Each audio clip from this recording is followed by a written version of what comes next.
जय हिंद दोस्तों, study with गुरुजी में आप लोगों का एक बार फिर से स्वागत है। आज आप लोग इस वीडियो में मैथ के एक इम्पोर्टेंट लेसन एवरेज के पार्ट सेकेंड को स्टडी करेंगे। जी हाँ दोस्तों, इसके पहले पार्ट फर्स्ट बन चुका है। अगर आप लोग वो वीडियो नहीं देखे हैं तो हमारे प्लेलिस्ट में जाके देख सकते हैं। इस वीडियो में हम आप लोगों को एवरेज के बड़े क्वेश्चन को सॉल्व करने का बहुत ही आसान मेथड बताने वाले हैं। So let us start our topic average. ये है दोस्तों हमारा पहला क्वेश्चन। 5 क्रमागत विषम संख्याओं का औसत 95 है, तो सबसे बड़ी संख्या क्या है? देखिए, एवरेज जो होता है, एवरेज बीचों बीच की जो संख्या होती है उसी को एवरेज बोलते हैं, उसी को औसत बोलते हैं। तो देखिए यहाँ औसत क्या दिया गया है, 95। इसका मतलब जो बीच की संख्या है वो 95 है। और यहाँ क्या कहा जाता है, क्रमागत विषम संख्याएं। और कितनी संख्याएं? 5 क्रमागत विषम संख्या है। इसका मतलब ये हुआ, अगर बीच में 95 है तो इसके पहले 2 संख्या होगी और इसके बाद 2 संख्या होगी, तभी हमारी 5 संख्याएं बनेंगी। 1 2 3 4 5, इस तरह से 5 संख्याएं बन जाएंगी। अब इसमें कहा जा रहा है क्रमागत संख्या होनी चाहिए और वो भी विषम। तो 95 के पहले की विषम संख्या कौन सी होगी? इसके पहले की विषम संख्या अगर देखा जाए तो ये होगा 93। इसके पहले की विषम संख्या 91 होगी। अब देखिए 95 के बाद की विषम संख्या कौन सी होगी? तो ये होगी 97। 97 के बाद की विषम संख्या कौन सी होगी? तो होगी 99। इस तरह से 5 संख्याएं बन गई, 1 2 3 4 5। अब पूछा क्या जा रहा है? पूछा जा रहा है सबसे बड़ी संख्या। तो इनमें देखिए सबसे बड़ी संख्या कौन है? 99। इन सारी संख्याओं में सबसे बड़ी संख्या कौन सी है? 99। तो सबसे बड़ी संख्या क्या हो गई? 99। यही हो गया हमारा आंसर। तो जो एवरेज होता है वो बीच की संख्या होती है, और जो कहा जाएगा, जैसे क्रमागत विषम संख्याएं कहा जा रहा है, और कितनी 5 संख्या होनी चाहिए, तो 2 पहले ले लिए 2 बाद ले लिए, इस तरह से 5 संख्याएं बन गई। सबसे बड़ा पूछा जा रहा है तो लास्ट नंबर हो गया सबसे बड़ा। सबसे छोटा पूछा जाता तो सबसे छोटा 91 होता। चलिए एक और क्वेश्चन देखते हैं, अभी और अच्छे से समझ में आएगा।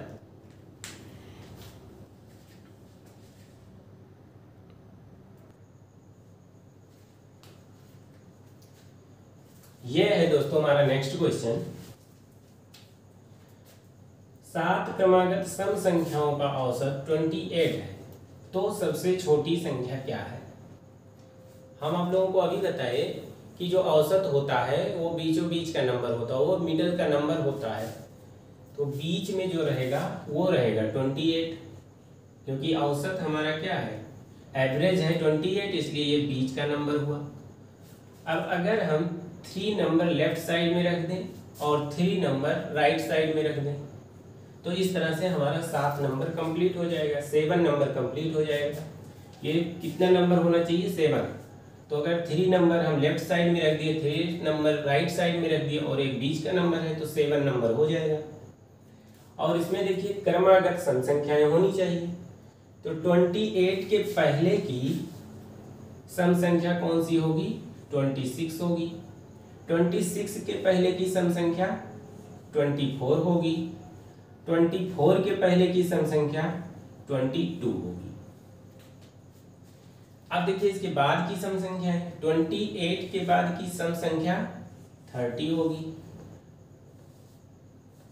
30 के बाद की सम संख्या 32 होगी, और 32 के बाद की सम संख्या 34 होगी। अब इस तरह से 7 संख्याएं बन गई, 7 नंबर हो गई, 1 2 3 4 5 6 7। पूछा क्या जा रहा है? सबसे छोटी संख्या क्या है?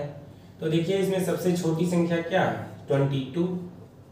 जो पहली संख्या है वही है सबसे छोटी, तो सबसे छोटा इसमें है 22। यही हो गया आंसर। सबसे छोटी संख्या पूछी जा रही है, तो सबसे छोटी संख्या कौन सी हो गई? 22। चलिए अब हम नेक्स्ट क्वेश्चन देखते हैं।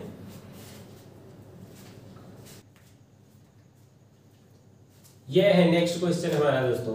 एक क्रिकेट खिलाड़ी 12वीं पारी में 129 रन बनाया जिससे उसके रनों का औसत 9 बढ़ गया, तो 11वीं पारी में रनों का औसत क्या था? अगर 11वीं पारी में दोस्तों इसका औसत 11वीं पारी में अगर औसत यक्स हम मान लें, 11वीं पारी में अगर औसत हम यक्स मान लें तो 12वीं पारी में कितना हो जाएगा? 12वीं पारी में औसत हो जाएगा x + 9। कितना हो जाएगा? x + 9, क्योंकि 12वीं पारी में जब वो 129 रन बनाता है तो उसका एवरेज 9 बढ़ जाता है, 9 बढ़ गया तो औसत कितना हो गया? x + 9 हो गया। अब देखिए इसको सॉल्व करने के लिए एक फार्मूला है, पारी जो पारी रहेगी गुणे औसत, पारी गुणे औसत बराबर जितना वो रन एक्स्ट्रा बनाता है तो ये रन हो जाएगा, जितना रन वो एक्स्ट्रा बनाता है। अब देखिए यहाँ अगर हम 12वीं पारी का निकालें तो यहाँ रखेंगे 12, औसत इसका कितना है? x + 9 माइनस दोनों का अंतर निकालेंगे, वही हमारा रन आएगा। तो देखिए 11वीं पारी 11 लिखे, इसका एवरेज कितना है? x, तो हम गुणे x लिखे बराबर। अब देखिए रन कितना है? 129 रन, तो रन की जगह हम 129 रख दिए। अब इसी को सॉल्व कर लेते हैं तो ये हो जाएगा 12x + 108 माइनस 11x = 129। इसमें से 12x माइनस 11x करेंगे तो हो गया x = 129 माइनस 108, तो x = हमारा कितना आ गया? 21। पूछा क्या जा रहा था? 11वीं पारी का औसत, 11वीं पारी का औसत क्या था? x था, तो x का वैल्यू हमारा कितना आ गया? x का वैल्यू आ गया 21। इसका मतलब आंसर कितना आ गया हमारा? आंसर हमारा आ गया 21। 11वीं पारी का औसत कितना आ गया? 21। x यही था और x का वैल्यू आया 21, तो इस तरह से हमारा आंसर कितना आ गया? 21। करना क्या है हमको? पारी गुणे औसत दोनों का करके और दोनों का अंतर निकालने। 12वीं पारी गुणे औसत किए तो इतना आया, फिर 11वीं पारी का पारी गुणे औसत किए इतना आया। इस तरह से दोनों का अंतर निकालेंगे और अंतर के बाद इसको रन लिख देंगे, जो आएगा अंतर उसी को हम रन के रूप में लिखेंगे। तो देखिए रन कितना दिया गया है? 129, तो 129 लिख दिए। इस तरह से इसको सॉल्व कर लिए, जो x का वैल्यू आएगा वही 11वीं पारी का औसत होगा। चलिए इस टाइप के एक और क्वेश्चन को हम लोग देखते हैं।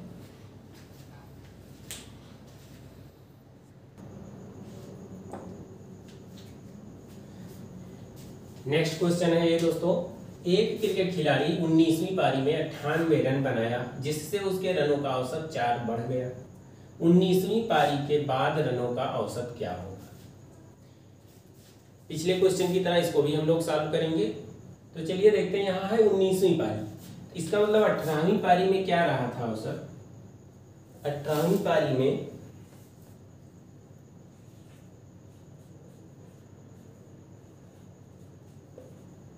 18वीं पारी में अगर औसत हमारा x था तो 19वीं वाले में क्या हो जाएगा? 19वीं पारी में हो गया x + 4, क्योंकि वृद्धि औसत में कितना हो रहा है? 4 का।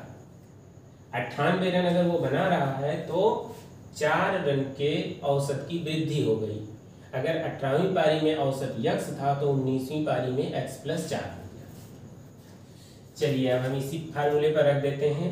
19वीं पारी को पहले लेते हैं, तो पारी हमारा हो गया 19 और औसत कितना है? x + 4 माइनस 18वीं पारी का लेते हैं तो 18 मल्टीपल औसत कितना है? x, तो x लिखते हैं बराबर।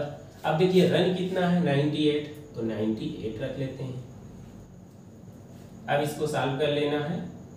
19x + 76 minus 18x = 98।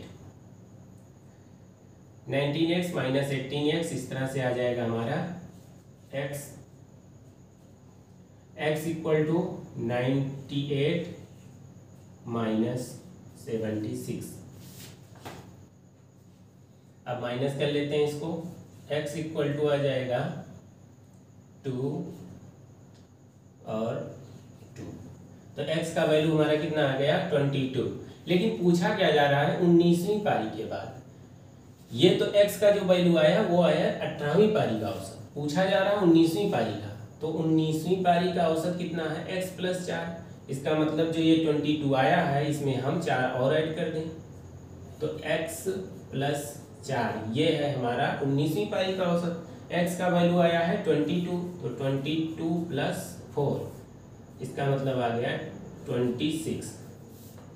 तो एवरेज कितना आ गया 19वीं पारी के बाद रनों का औसत कितना आ गया 26।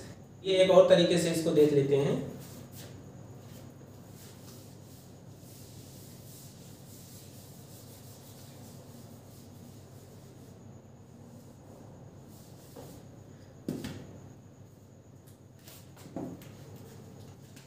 इसमें हमको x का वैल्यू जो निकालना है उसको निकालने के लिए जो यहाँ रन रहे तो रन को हम ऐसे ही लिखेंगे,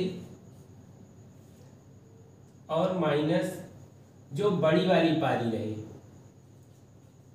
जो बड़ी वाली पारी रहे उसका गुणा हम इस जो वृद्धि या कमी यहाँ दिया रहे उससे कर देंगे। जो वृद्धि या कमी दिया रहेगा उससे हम कर देंगे इसका गुणा। इस तरह से हमारा x का वैल्यू आ जाएगा। यहाँ ध्यान रखना ये बड़ी वाली पारी रही। चलिए रन हमारा कितना है 98, तो 98 लिख दिए। बड़ी वाली पारी कितना है 19, तो 19 रखे। वृद्धि या कमी कितना है, वृद्धि कितना है 4, तो 4 रख दिए। 98 माइनस 76 इस तरह से हमारा आ गया 22। x का वैल्यू कितना आ गया 22। पूछा जा रहा है 19वीं पारी का औसत। 19वीं पारी का औसत x प्लस 4 है। इसका मतलब ये जो वैल्यू आया है x का 22, इसी में 4 और जोड़ दें, हम 4 और ऐड कर दें, तो इसमें हम 22 में 4 और ऐड कर देते हैं, तो इस तरह से आ गया 26। यही आंसर है। तो चाहे पिछले वाले मेथड से सॉल्व करें या इस वाले मेथड से, दोनों से आ जाएगा। नेक्स्ट वीडियो में एक नए लेसन के साथ मुलाकात होगी, तब तक के लिए जय हिंद।